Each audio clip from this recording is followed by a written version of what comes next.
This poem is called Wind, and it describes the 13 levels of the Beaufort Scale, which is the scale that's used to define the strength of winds and storms. Level 0, calm. Sea like a mirror, so still and so flat, it never gets calmer or quieter than that. 1, light air. Rising smoke will gently drift, but a kite or a flag would struggle to shift. 2, light breeze. You feel the wind gentle on your face, and a weather vane moves to mark the pace. 3, gentle breeze. Small branches and twigs are swaying in motion, and a sailing gig rides across the ocean. 4, moderate breeze. Dry dust will rise and tumbleweed roll, and the flag will stretch proud at the top of the pole.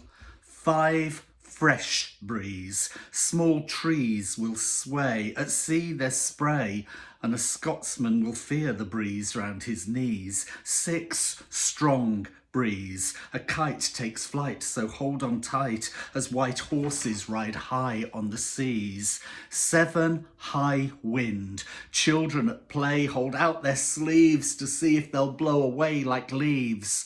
8, gale. Frail branches on trees break with ease, and yachts decide not to sail. 9, severe gale. 45 knots. Lots of chimney pots and slates will drop like weights on the spot. 10, storm. The power can transform, and it's reputed trees are uprooted and sand dunes dissolve, then reform. 11, violent storm. Damage is widespread and like a hot-headed maelstrom, wreaking havoc and breaking the norm. 12, hurricane force. There is devastation for the duration, and then elation when it has blown out its course.